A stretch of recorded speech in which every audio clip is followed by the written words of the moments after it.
Let's go, we got another game here in Age of Empires 4. In the color orange, playing as the Byzantines, it's core. And in the color teal, playing as the Mongols, it's crackety here. Welcome everybody to another Age of Empires 4 casted game. If you're enjoying those videos, don't forget to give a like, subscribe if you want to watch more Age of Empires 4 content. I have plenty of videos coming every single day. Just for matches like this one. These two very good players in Age of Empires 4 crackety core, sitting in the at least in top 50 in the world. And you know, this game it's really hard. This kind of game is really hard. Like I was talking about in the last video that I tried Stormgate, and one of the things that I don't sell completely is that yes, it is an RTS, and yes, it is very different from Age of Empires 4, which it may not be your cup of tea. Definitely it should be the cup of tea for many StarCraft 2 players, because it's pretty much the same. It's like it's just the same game. I feel it is really similar. It's like combined with Warcraft and StarCraft. Don't get me wrong, it's a good game, but it's still a hard game.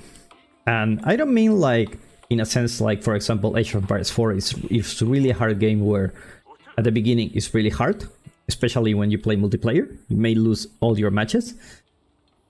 And in the late game, like, you know, in the competitive aspects of it, there's a high skill gap, right? Like there is a potential to actually learn a lot about the depths of this game and actually play really good, which makes it a good game, right? And I feel like a Stormgate has that potential, but the thing is, it still has some things. It's still an RTS, right? And it still has a lot of things that makes RTS an RTS game. But at the same time, I don't find it really easy to play. Just call it that way. Like, let me explain it to you.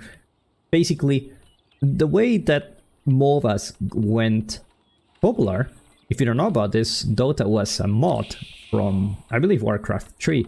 And the reason they created this mod is it's not only like, you know, to have fun and create something new, but they realize this is actually very easy to play.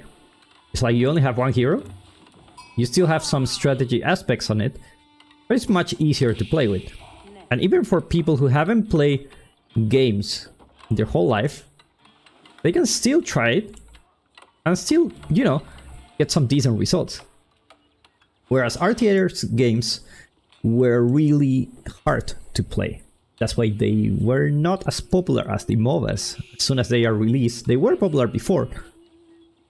But the younger generations, they just want, you know, easier games. And when I see a Stormgate, I see a game that proposed to be for the mass audience, you know, the next big thing. But at the same time, I don't find it quite easy, to be honest. Unless you have played some RTS before, which the majority of people haven't. So I don't know how it's gonna go. Honestly, I don't know. So I wouldn't mind too much about it. Like I feel like if you like Stormgate, like go ahead, go play Stormgate. But there are so many games out there, actually, so many different RTS games, and you know, every RTS game is different. And at the end of the day, you can pick what you're most comfortable with. That's, I guess, that's what I'm trying to say. Is that like there are two different games. But definitely, it's gonna be hard for a Storm game to get really popular unless it gets easier and easier and again. And then if you get too easy, you lose the aspects of RTS games, right? So RTS are hard, especially in the competitive play. But anyway, let's get back to the game here. Let's take a look at the Kraken's vision, because he has more vision than he should have. Have an outpost here. Already denying the berries and the gold. Look at that. 2 resources for the price of 1. You want gold in the front. For Crackety. So gotta be careful here. It's gonna be really exposed. Usually in this map it's either at the front or at the sides. But was lucky.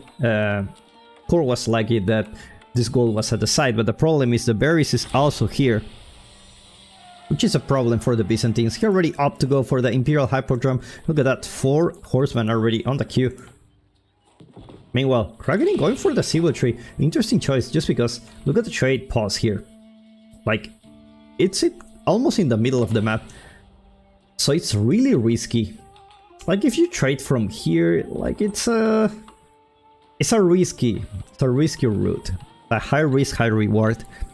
Let's see how it goes for him. Already have stable barracks here. So let's see how he plays from here. More, oh my god, that's a lot of horsemen. That's really a lot of horsemen. There's 4 horsemen here. 3 more to come. Okay, I already have 7 spearmen. Actually 5 of them are here, so don't worry too much about them. Small little wall coming here just in case Mongols will try to raid. It looks like Core went to the gold in the west side of the map. It's gonna be the big gold vein. I'm gonna put an outpost here just to be safe.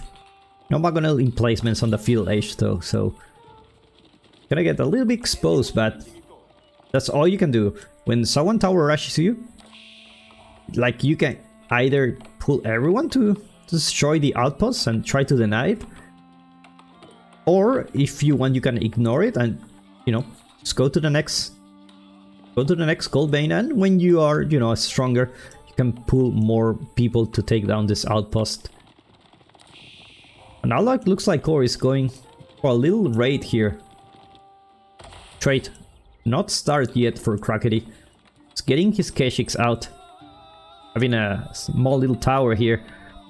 It's because the gold is exposed at the front.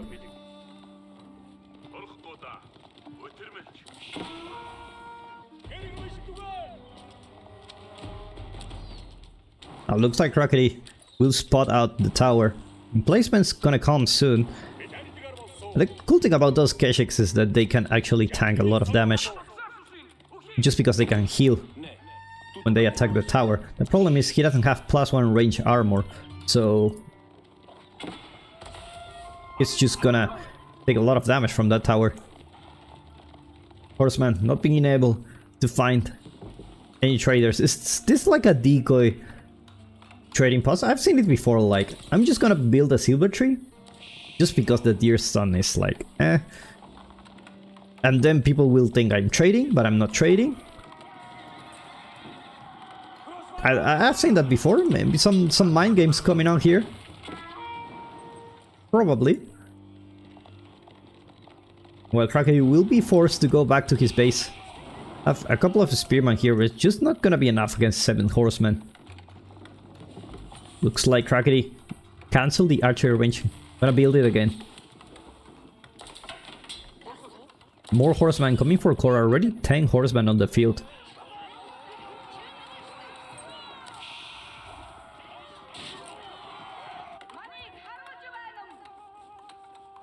Level 2 cistern going out for him. Also a blacksmith is getting built.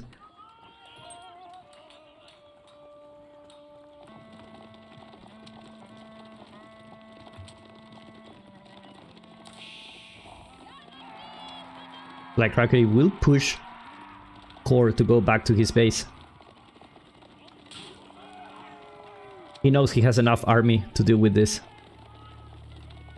We're already talking about 23 military units. Not a bad number. When it comes to economics, already double broadaxe for Core. No economic upgrades yet for Crackety. We see the first trader going there. 74 gold. Not a bad amount of gold. Scout goes down. Core loses vision. Now the Keshiks will go from the back. Managed to take down a couple of archers. Spearman also going there to fight with those horsemen. Attack speed aura gets called. It looks like the Spearman mass will go down, and looks like Krakeny will lose his mass here. More units coming from Krakeny, but these are a lot of units coming from Core. Looks like Core will be free to grab those berries. Get that olive oil finally.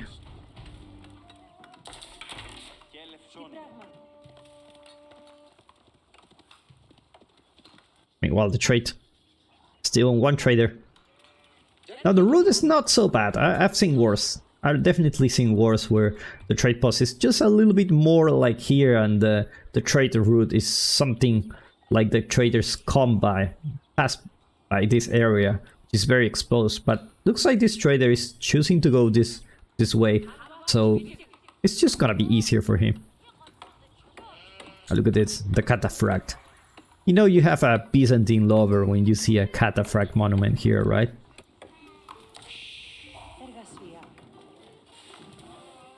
The Core getting wheelbarrow. Also Krakeny getting specialized pick also. I mean, those nice economic upgrades. He already have enough army to survive. Let's see, when is he gonna attack again? Because your opponent is on a trade, which at the beginning is not really scary, but when it forms a big line of traders, then you need to be aware of it, because that's a lot of gold that's coming in. And especially for the Mongols, it's not only gold, also 10% of it will go to other resources like food and wood. And in the future, if this gets to Imperial Age, you will also get the stone.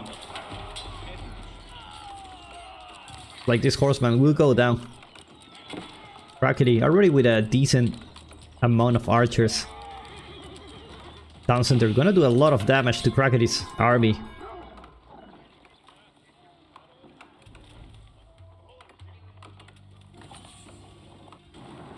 Looks like we have some horsemen here trying to do some damage. But it's not gonna find any traders, unfortunately.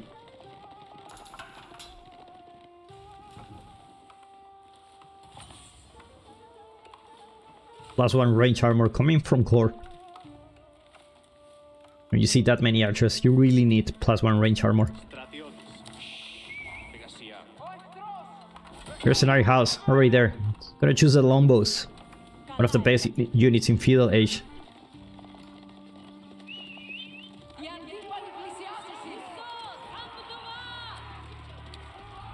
Looks like Core is gonna go for a raid here, but it's gonna get pushed away by only a couple of spearmen.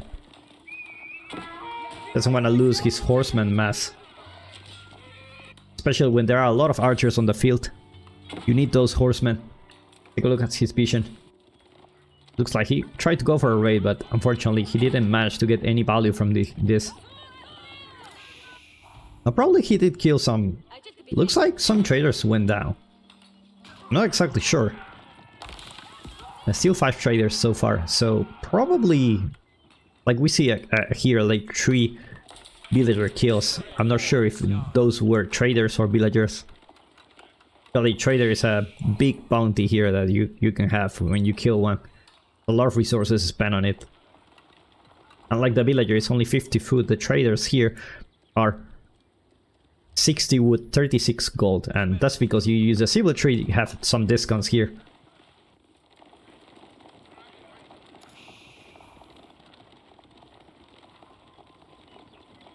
+1 range armor already there for Core. As looks like he's gonna be on the defensive side. He already grabbed those berries, so at least a bunch of longbows here.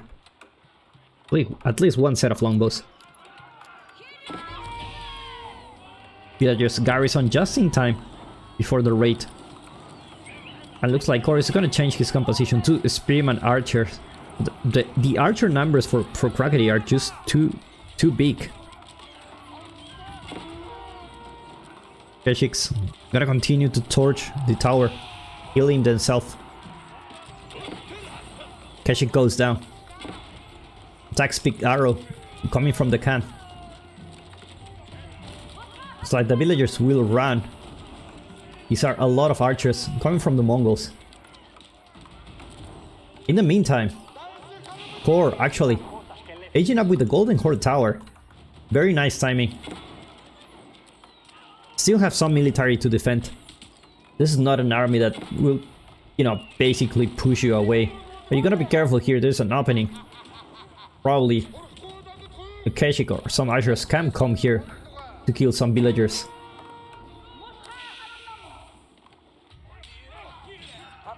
Look at that, 1 Keshik against 4 horsemen. If you thought the Keshiks were weak, think again. But anyway, they didn't kill any horsemen, so maybe they're a little bit weak. 4 horsemen. Looks like he's lost a lot of traders so far. Take a look at the trader count. Still 5. He lost a bunch of traders. Probably 7 traders in total, so gotta be careful here. You know, that's the problem with the Mongols. If you're aggressive, if you're the one who's being the aggressor, then who is actually protecting your trade? That's a really good question. Most likely you want to put towers here eventually to boost the speed of those traders. And potentially garrison them in case a raid comes.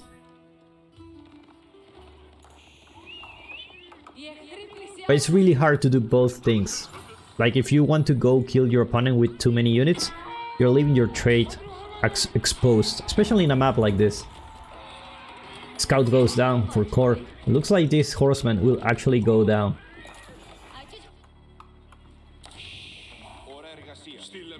Or Varangian guards are already going up for core. The best units you can have in feudal age is the man-at-arms, especially when... I mean, when your opponent is in feudal age, you want to have man-at-arms. Just such a good unit. Have 5 range armor, 5 melee armor. It's just the best of the worst, this guy. The best of the worst. I mean, in feudal age, this doesn't get better than this. Especially when you have +2 range armor. This guy you can just send to the town center just like this. Go ahead, go to the town center, no worries. Especially against an army like this. Even those archers, they will only do 1 damage each. So you're still fine, I think. You're still fine. In the meantime, your opponent is also going for the Kurultai. Aging up with 13 villagers. I'll be in a little bit of a hurry here.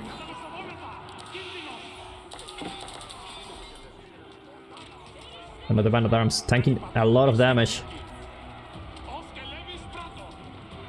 And the problem is those archers are too many. They're able to kite. Managed to take down those man-at-arms.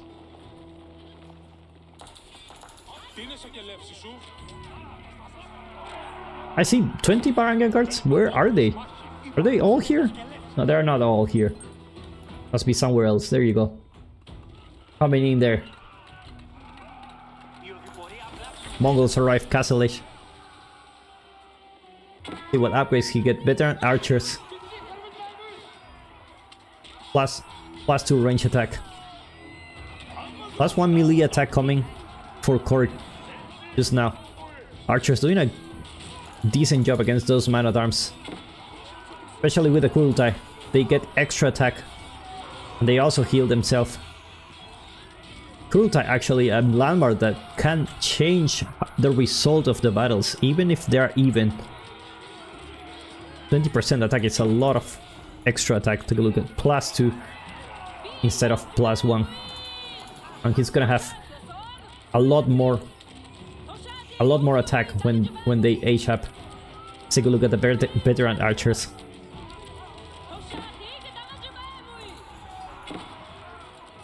More Varangian guards coming into the base.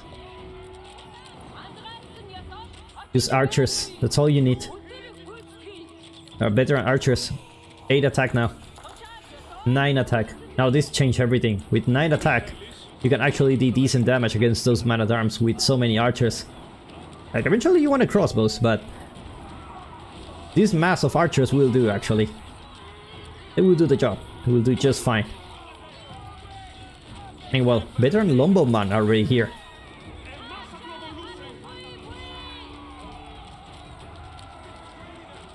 To be able to take down some of these archers. But looks like Core will have to retreat. Already researching military academy.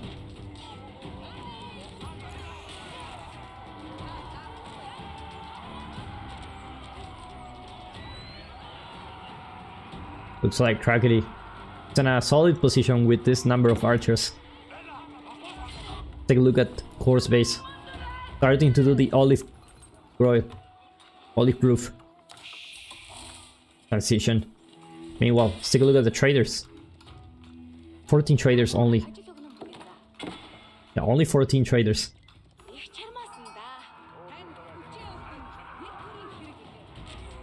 Meanwhile, the Kurultai actually helps those archers plus 4 attack. Meanwhile, the veteran Lombowman has 9 so far because it lacks 1 upgrade. With 11 attack for each arrow that these veteran archers do.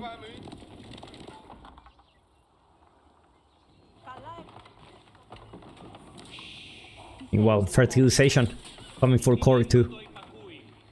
Plus 2. Armor. Veteran Limitane. And we see the Cataphracts already joining the field.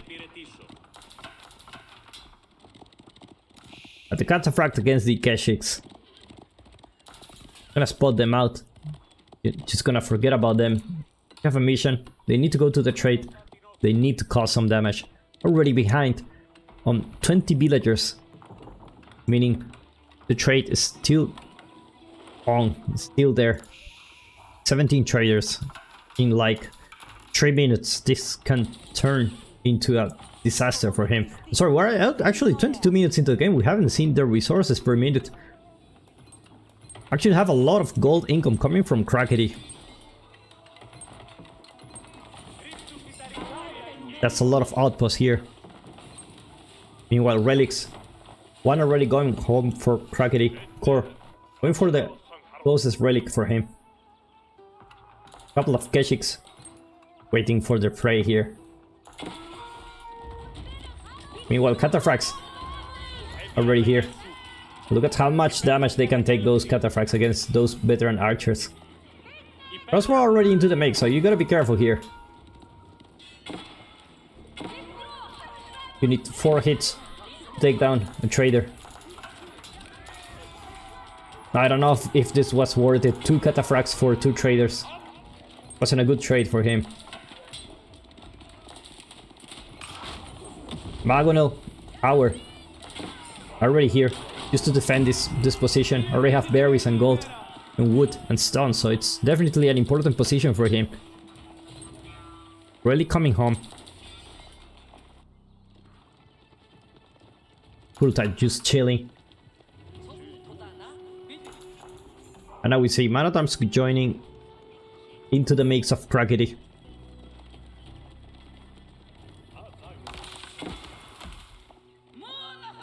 Like the Keshiks spot out the villager here.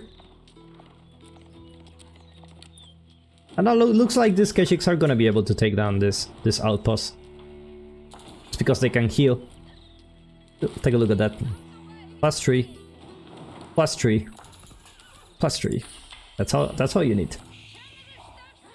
And now you will need more than +3 if you want to out-heal the damage of those 2 guys.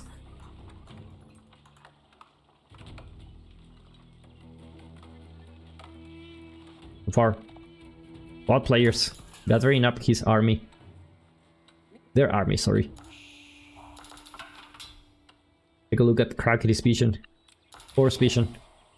You only see his base. Crackety already putting outpost in the middle of the map. In the east. Distraction Wololo. For Core.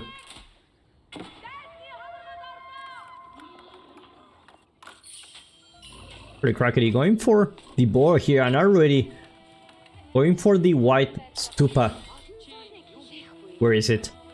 Where is the white stupa? There you go. This is the problem with the trade. With so many traders here, you can actually go Imperial really fast without even noticing. But you just have so much gold. Almost 2k gold per minute. Look at that line of traders. That's what we were talking about before.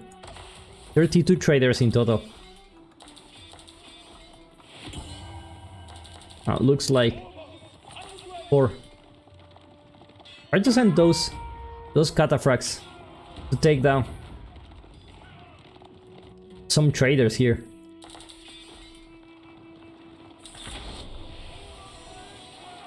And Crackety reaches the Imperial Age.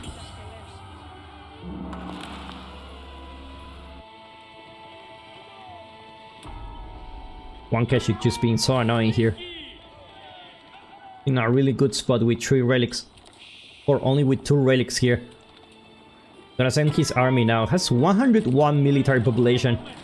And he's not even capped yet. The power of the Byzantines. They can get those 3 units from the Golden Horn Tower. It's getting land connect.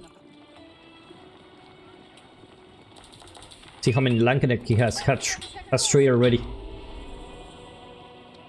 The cataphracts will be at the front. Magonel's gonna be built here, but looks like he will need to cancel. Indeed, he does cancel it. Colombo doing a really good job. And cannoneers are on the field already for Crackety. But he's fighting next to the Kurultai. Magonel also here.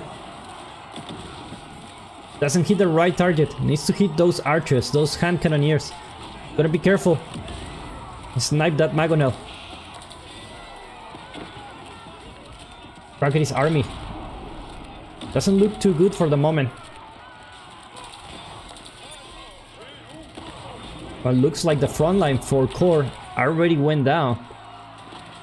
We're back to equal numbers. Is there something that can change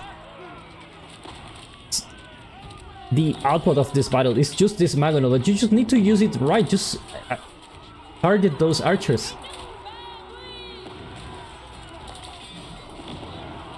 Finally a decent Magonel shot here. But the Kurultai just healing the units. Core just don't have enough military, and he taps out. Crackety wins this fight, showing you can still trade in a really risky position like this one.